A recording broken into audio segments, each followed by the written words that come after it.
Դե ինչքան զորք առաջ էր գնում, այդքան այդ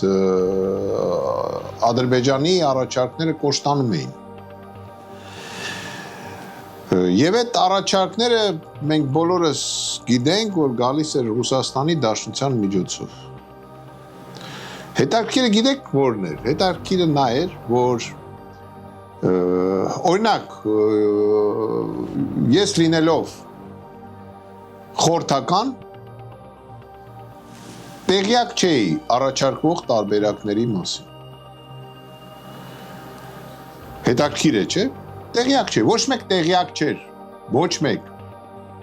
կառավարությունում ոչ մեկ տեղյակ չէր առաջադրվող տարբերակների մասին։ Իրենք 5 հոգով հավաքվում էին, հետո եմ իմացել դրանց ազգանները։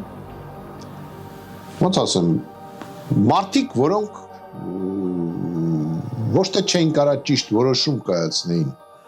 որտեվ լավ մարդիկ են կամ վատ մարդիկ են,